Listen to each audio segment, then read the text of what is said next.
Good morning, Slidell. Today's Thursday, November 19th, and we're getting a lot of comments online about parades, about gatherings, about the Christmas parade, questions, comments, concerns, people encouraging us to do parades, people discouraging us from doing parades. So it's a mixed bag of support and encouragement for these events that we're trying to do in the community to create as normal an environment and as healthy and wholesome environment as we can possibly have in Slidell, and be able to enjoy the things that we've always enjoyed in the community.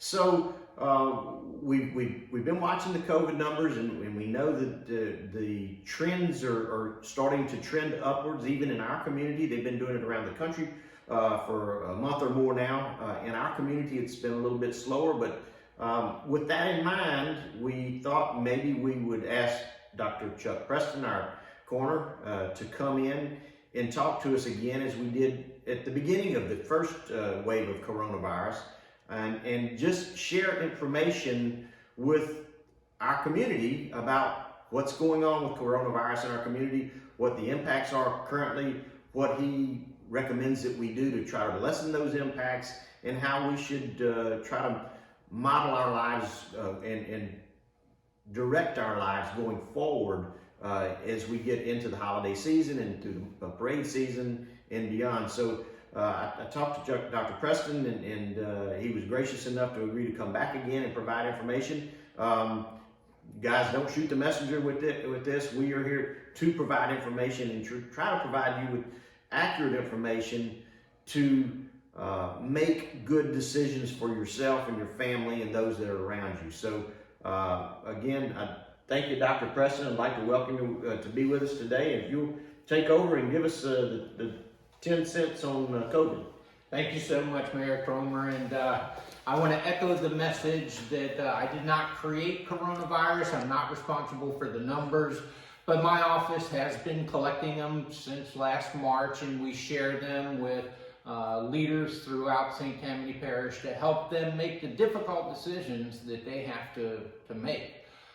As we anticipated back in March, that as winter came and the flu season came, that we would begin to see an increase in the number of cases, and this is just intuitively logical because folks are spending more time inside in closed spaces. And it's very difficult, particularly with folks that you're very friendly with, your next door neighbors or members from your church, to sit inside your house and to keep a mask on. The same recommendations that we talked about in March are really still true. First of all, this is not a time to panic. Keep calm. Coronavirus is certainly a devastating pandemic throughout the world. We've been oddly very blessed to have lower rates, percent positive rates than some of our neighbors in the rest of the country. But it's a matter of time that it is going to catch up with us as well. The numbers have been going up. The trend is upward, and as I said when I started, this is not a surprise to anybody. I would say that I'm very happy that we have gotten this far into the season without seeing a big spike, and I think that's because people are taking personal responsibility. They recognize that this cannot be solved by a mandate from a government agency. This takes individual responsibility. And folks that are at high risk need to protect themselves. And when I say folks at high risk, I mean people over 60, particularly obesity, heart disease, high blood pressure, diabetes, immunocompromised for whatever reason if they're on chemotherapy. Those are the folks that really still need to shelter in place for the most part, and have your young, healthy relatives do the grocery shopping and deliver the groceries to your house and leave.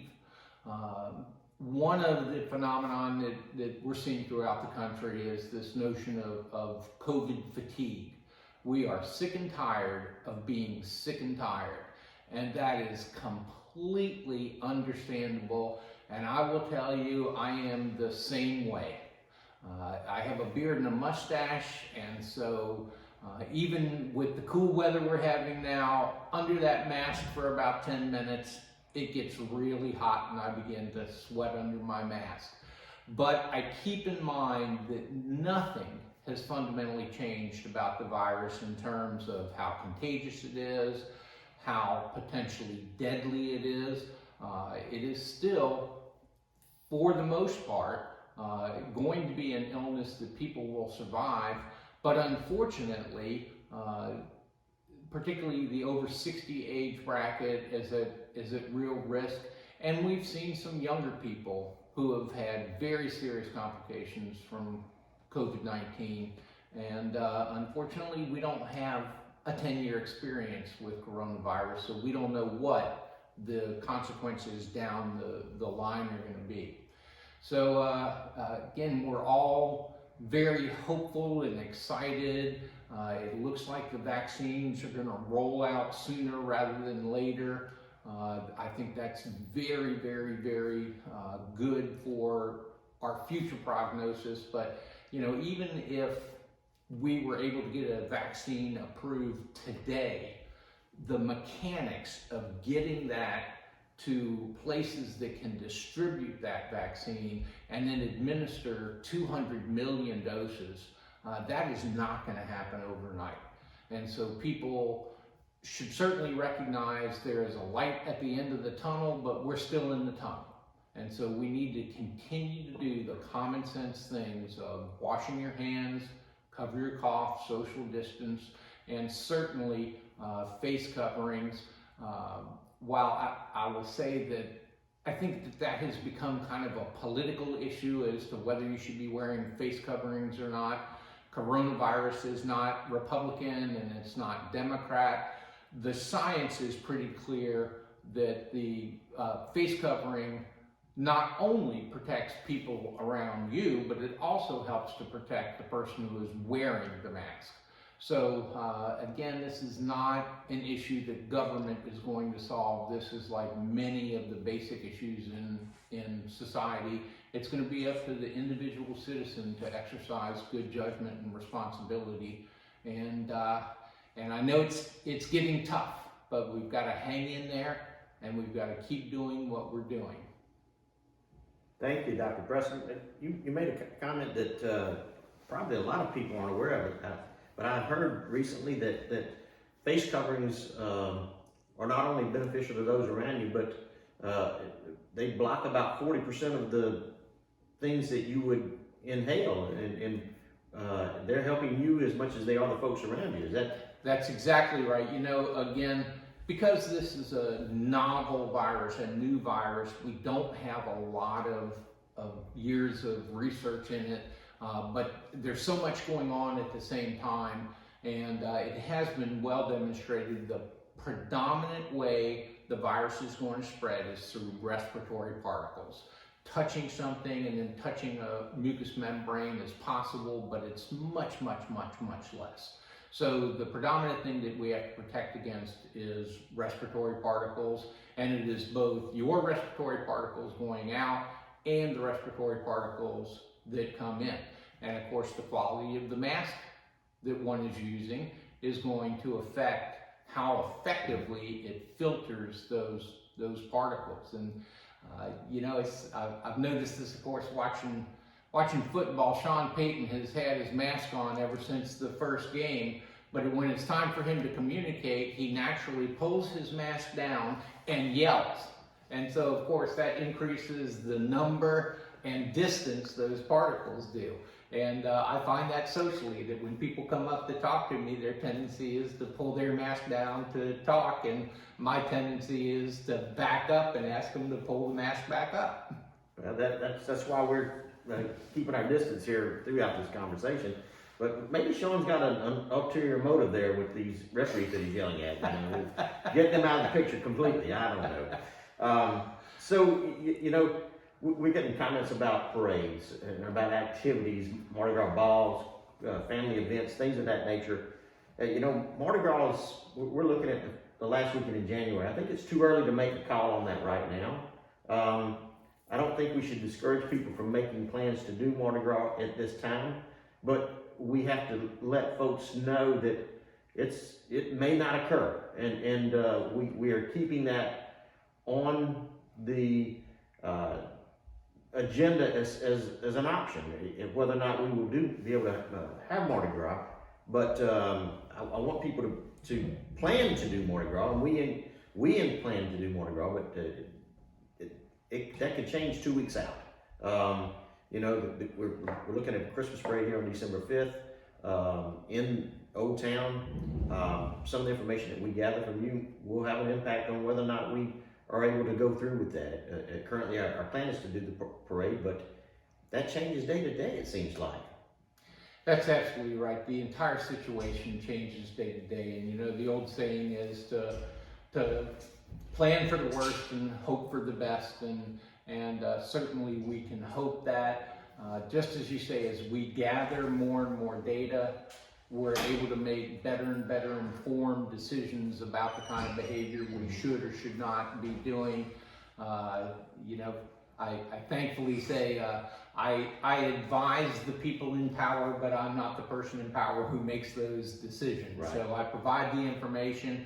I certainly have my own opinion, and my opinion is that when people gather and they're close and they're yelling, that they're going to spread more respiratory particles, and certainly when they're drinking and hugging, they're going to spread more respiratory particles, and the possibility of infection is going to go up. Right.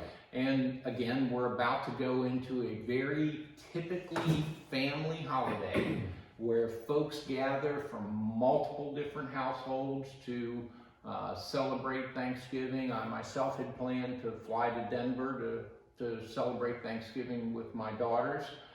Denver is right now at a 13% positive rate, so I'm not leaving a 5% positive rate to go to a 13% positive rate.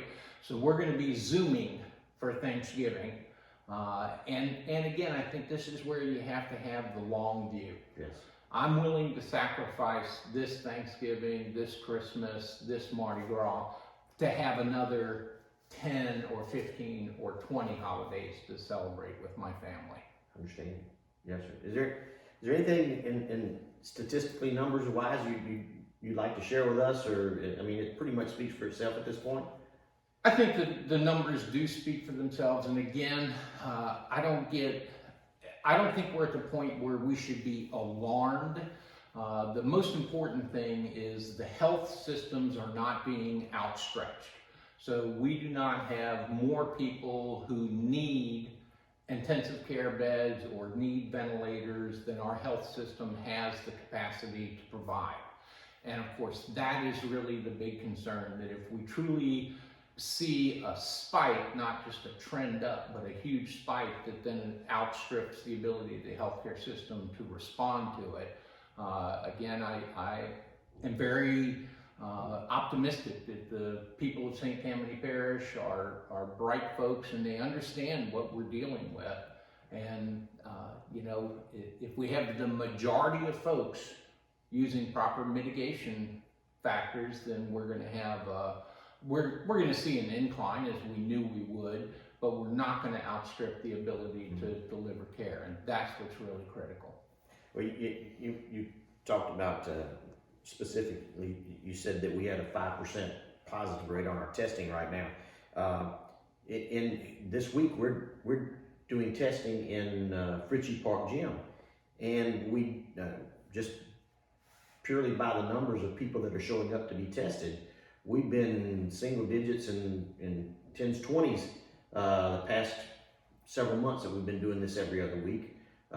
This week, though, we're seeing numbers of 50, 60, 70 people a day coming in to get tested, 2 and 3 times or more what we've been seeing over the past couple of months. So people are being, I don't know if they're being exposed or think they're being exposed, but they're definitely more aware and cognizant of their surroundings and what's going on, and trying to verify whether they've been exposed or had the virus or not, which I think is good.